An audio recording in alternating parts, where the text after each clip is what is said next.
ఏందివే సల్మాన్ తమ్ముడు, గా యూఏఈతోని మ్యాచ్ ఆడం ఆడం అన్నారు, మళ్ళొచ్చి మీరే ఆడిల్లు. గా ఆండ్రూ పైక్రాఫ్ట్ ని తీసేత్తనే ఆడతామన్నారు కదా, మళ్ళెట్లా వచ్చి ఆడిల్లు? అబ్బా అన్నయ్యలు, మేము ఆడకపోతే మీరే మంచి ఏషియా కప్ గెలుద్దాం అనుకుంటారా? లాస్ట్ మూమెంట్లో ఏషియా కప్ వట్టిగా మిమ్మల్ని ఎందుకు గెలవనియాలే? మేమే గెలుద్దామని మళ్ళీ వచ్చినాం. అది కాదు కానీ అసలు రీజన్ ఏందో చెప్తాముడు. ఏం లేదు స్కై భయ్యా, మ్యాచ్ ఆడకపోతే మాకు వచ్చే 150 కోట్లు పోతాయి అన్నారు. అసలే అడక తినేటోళ్ళం, మళ్ళా గన్ని పైసలు ఏడికెళ్ళి పట్టుకొస్తాం. అందుకే చక్కగా వచ్చి మళ్ళీ మ్యాచ్ ఆడినాం. ఆ మాత్రం దానికి మ్యాచ్ ఆడడం, బాయ్ కాడి చేస్తాం, ఇవన్నీ ఎందుకు తమ్ముడు? అయితే ఏంది, ఇప్పుడు మ్యాచ్ గెలిచినావా లేదా గదే ఇంపార్టెంట్. మేము సూపర్ 4లోకి వచ్చినామని భయపడతాలా? తమ్ముడు వాస్తవం చెప్పాలంటే గా యూఏఈకి ఓమన్కి బ్యాటింగ్ చక్కగా రాక మీరు గెలిచిరు కానీ ఆ రెండు టీంలలో ఏదన్నా ఒక టీం బ్యాటింగ్ మంచిగా చేసేది ఉంటే మీరు ఎప్పుడో ఎలిమినేట్ అయ్యేటోళ్ళు. అవన్నీ అద్దు, గెలిచినావా లేదా? ఇక సరే ఇక్కడంటే చిన్న టీంలతో గెలిచిరు కానీ మళ్ళీ నెక్స్ట్ రౌండ్లా శ్రీలంక ఉంటుంది, బంగ్లాదేశ్ ఉంటుంది, వాళ్ళతో మీరేడే గెలుస్తారు. సండే రోజు మ్యాచ్ ఉన్నది కదా, అప్పుడు చూపిస్తాం మీకు మా టాలెంట్ ఏందో. ఏమున్నది తమ్ముడు, పోయిన ఆదివారం ముందటి నుంచి అయిపోయింది, ఇక ఈ ఆదివారం వెనక నుండి చేస్తాం, గంతే కదా తేడా. ఏం మాట్లాడుతున్నావు భయ్యా? అదే మొన్న ఫస్ట్ బౌలింగ్ చేసి గెలిచినాం కదా, ఈసారి ఫస్ట్ బ్యాటింగ్ చేసి గెలుస్తామని చెప్తానా? అనుకున్నది ఒక్కటి అయినది ఒక్కటి, బోల్తా కొట్టిందిలే బుల్బుల్ పిట్ట. అస్లంకా భయ్, థ్యాంక్ యూ వెరీ మచ్. మీరు కనుక ఆఫ్ఘనిస్తాన్తో ఓడిపోయేది ఉంటే మేము డిస్క్వాలిఫై అవుతుండే, మీరే గెలిచి వాళ్ళని నాకౌట్ చేసిళ్ళు. Thank you very much. Das భయ్యా, మా టార్గెట్కి పిలిపిత్తిరి టీంలు కాదు, డైరెక్ట్ ఇండియానే. 6 సార్లు ఏషియా కప్ గెలిచిన వాళ్ళం, ఈసారి గెలవలేమా? ఇక సూపర్ 4లో మీరున్న పాకిస్తాన్ పక్కకు పోయి ఆడుకోవాలి, మేమున్న ఇండియా చూసుకుంటాం కప్ ఎవరికి రావాలనో.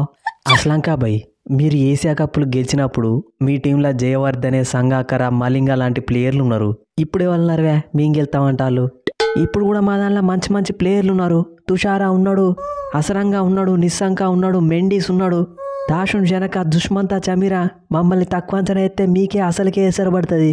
అంటే అస్లంకా బ్రో, మేము ఉన్నాక కూడా మీరే గెలుతామన్న కాన్ఫిడెన్స్ మీకున్నదా? మీరున్నారు కాబట్టికే మేము గెలుతాం అనుకుంటాను బ్రో. ఏంది రషిద్ తమ్ముడు, ఈసారి మాతోని ఫైనల్ మీరే ఆడతారు కావచ్చు అనుకుంటే కనీసం సూపర్ 4 కూడా రాలేదు. గా బంగ్లాదేశ్, శ్రీలంకనే ఓడియనోళ్ళు రేపు T20 వరల్డ్ కప్లో ఆస్ట్రేలియా, ఇంగ్లాండ్, సౌత్ ఆఫ్రికాతోనే ఆడతారు, మీరేడ గెలుతారు? లక్కు మా వైపు లేదు సూర్యాబాయి. గా బంగ్లాదేశ్తోని మ్యాచ్ 8 రన్లతో ఓడిపోయినాం. ఇవాళ శ్రీలంకతోని మ్యాచ్ గెలవాల్సిన మ్యాచ్ ఓడిపోయినాం. ఏడ గెలవాల్సిన మ్యాచ్ ఓడిపోయిలువే, ఇంకొక ఓవర్ మిగిలి ఉండగానే గెలితేవి. ఏం ఆడినావు నాబి అంకుల్, దన్న వికెట్లు పడతానే, స్కోరు కనీసం 140 అన్నా పోతుందో పోదో అనుకుంటే జస్ట్ 22 బాళ్ళల్లో 60 రన్స్ చంపినావు, 6 సిక్స్లు 3 4లు, తర్వాత ఒక పుల్ల కూడా తీసినావు.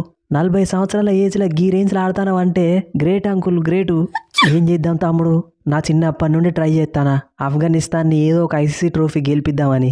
170 కొట్టి కూడా డిఫెండ్ చేసుకోలేకపోయినావంటే ఇక మన బౌలింగ్ ఎందుకు, మన స్పిన్ ఎందుకు?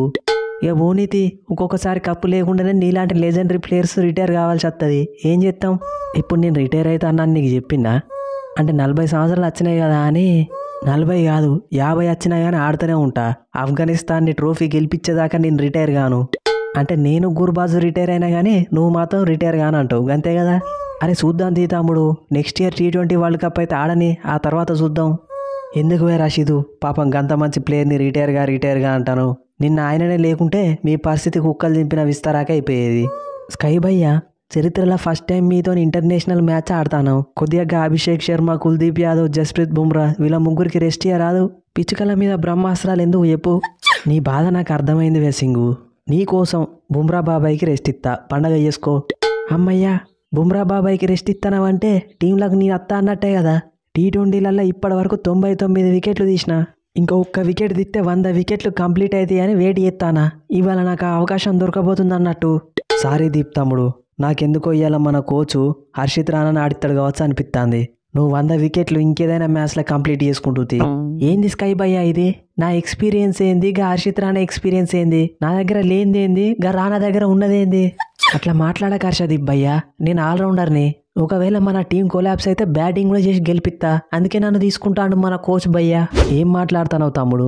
పాపం ఏషియా కప్ స్టార్ట్ అయినప్పటి నుండి ఒక్క బాల్ కూడా సంజు శాంసన్కి బ్యాటింగ్ దొరకలేదని ఆయన బాధపడతా అంటే నీకత్తదా బ్యాటింగు, అది కూడా ఈ ఓమాన్ మీద? కరెక్ట్ చెప్పినావు హర్షదీపు. ఈ ఏషియా కప్ మొత్తం నేను వికెట్ కీపింగ్ చేసుకుంటూనే ఉండాలి కావచ్చు. ఏ బాధపడకు శాంసన్ బ్రో, గా శ్రీలంక, బంగ్లాదేశ్ వాళ్ళు మంచిగానే ఆడతారు. నీకు ఛాన్స్ దొరుకుతుంది వాళ్ళ మీద బ్యాటింగ్ చేయడానికి. నువ్వు టాస్ గెలిచినా బ్యాటింగ్ ఫస్ట్ తీసుకోవు. మన బౌలర్లేమో ఏ ఆపోజిషన్ అయినా 120 కంటే ఎక్కువ కొట్టనియరు. ఇక ఆ 120 రన్స్ నీకున్న అభిషేక్ శర్మకే సరిపోవు. ఇక నాకేం మిగులుతాయి? ఇక నేను సప్పుడేగా వికెట్ కీపింగే చేసుకుంటా తీరాదులే. స్కై భయ్యా, ఈ ఓమన్తోని మ్యాచ్లా T20 హిస్టరీలనే ఫాస్టెస్ట్ సెంచరీ కొడితే ఎట్లుంటుందా అని ఆలోచిస్తానా? ఏమంటావు? వద్దు తమ్ముడు, పాపం వాళ్ళు ఇప్పుడిప్పుడే ఇంటర్నేషనల్ క్రికెట్ ఆడుకున్నాడు నేర్చుకుంటారు. నువ్వు గసొంటి పనులు చేసినావు అనుకో, వాళ్ళు ఇంకోసారి ఇంటర్నేషనల్ క్రికెట్ ఆడాలంటేనే భయపడతారు. అదంతా నాకు సంబంధం లేదు. వాళ్ళ లక్ మంచిగా ఉంటే బై మిస్టేక్లో ఫస్ట్ 2 ఓవర్లలో అవుట్ అవుతా.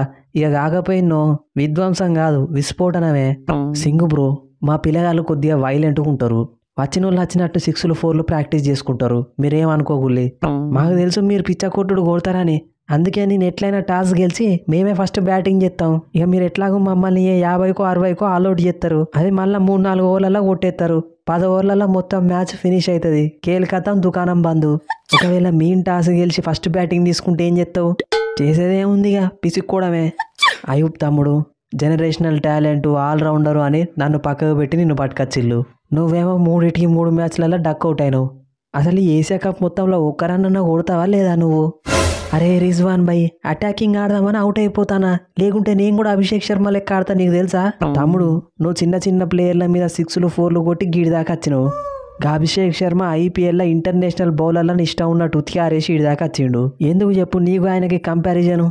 నేను బౌలింగ్ కూడా ఎత్తా భయ్యా, నేను ఆల్రౌండర్ని. నీకు ఇంకో విషయం తెలియదు, అభిషేక్ శర్మ బౌలింగ్లో కూడా షేక్ ఆడిస్తాడు. కాకపోతే వాళ్ళ టీంకి ఆయనతో బౌలింగ్ వేయించే అవసరం వస్తలేదు కాబట్టి ఎత్తలేడు, గంతే తేడా. ఆదివారం రోజు మ్యాచ్ జరుగుతుంది కదా, చూపిస్తా నీకు. ఈ సయీం అయ్యూబ్ తమ్ముడేమో ఫస్ట్ బాల్కే డక్అవుట్ అయి పెవిలియన్కి వస్తాడు. ఇక షాయిబ్ జాదా ఫర్హాన్ ఏమో టెస్ట్ మ్యాచ్ కంటే దారుణంగా బాల్లన్నీ డాట్ చేసుకుంటూ ఆపోజిట్ టీంని గెలిపేయడానికి అక్కడ ఆడతాడు. ఏడ దొరికిన ఓపెనర్లువే మీరు. ఇంకా బాబర్ అజాము, రిజ్వాన్లతో ఓపెనింగ్ చేయించినా మన పరిస్థితి మంచిగా ఉండేది కావచ్చు. Yes, in last of timings you search the gold. తమ్ముళ్ళు, ఆదివారం రోజు మ్యాచ్ తర్వాత అనవసరంగా మీ ఫ్యాన్స్ మింగుడు మింగకుండా మింగుతారు. ఎందుకు చెప్పు? సప్పుడేగా బాయ్కాట్ అని హోటల్ రూమ్ నుండి ఎంజాయ్ చేసుకోవాలి. నీకేంది భయ్యా, మీరు ఎంతైనా చెప్తారు. ఆడతనో ఇజ్జత్ పోతుంది, ఆడకపోతేనో పైసలు పోతాయి. ముందు నువ్వే వెనక గొయ్యి అన్నట్టున్నది మా పరిస్థితి. సరే, let's meet in the ground. So friends, ఈ స్పూఫ్ కనుక మీకు నచ్చితే మన ఛానల్ని సబ్స్క్రైబ్ చేసుకోండి, వీడియోని లైక్ చేయడం మర్చిపోకండి. ఇక నేను వీడియోస్ కోసం స్క్రిప్ట్ ఎట్లా రాస్తా, ఎడిటింగ్ ఎట్లా చేస్తా అని మీరు తెలుసుకోవాలనుకుంటే ట్యూటోరియల్ వీడియోస్ అయితే చేసిన, అదొక కోర్సు. సో ఇన్స్టాగ్రామ్లో మెసేజ్ చేయండి, లింక్ డిస్క్రిప్షన్లో ఇచ్చిన, ఇంట్రెస్ట్ ఉన్న వాళ్ళు. అట్లా ఇలా ఇండియా వర్సెస్ ఒమాన్ మ్యాచ్ అయితే జరగబోతుంది. ఈ మ్యాచ్లోనే మన వాళ్ళు ఫస్ట్ బ్యాటింగ్ చేస్తే బాగుంటుంది అనుకుంటున్నా. ఇక లేదు మళ్ళీ మన వాళ్ళు ఫస్ట్ బౌలింగ్ చేసిల్లు అనుకో, ఖచ్చితంగా మనకు లో స్కోరింగ్ మ్యాచ్ ఒక 2 అవర్స్ లోపు అయితే ఫినిష్ అయిపోతుంది. అదే మన వాళ్ళు ఫస్ట్ బ్యాటింగ్ చేస్తే కంప్లీట్గా 20 ఓవర్స్ బ్యాటింగ్ చేస్తారు కాబట్టి మ్యాచ్ అయితే కొద్దిగా ఎంటర్టైనింగ్ ఉండే ఛాన్స్ ఉంటుంది. ఇక మీరేమనుకుంటారో కింద కామెంట్ సెక్షన్లో చెప్పండి. నెక్స్ట్ వీడియోలో మళ్ళీ కలుద్దాం. Thanks for your love and support.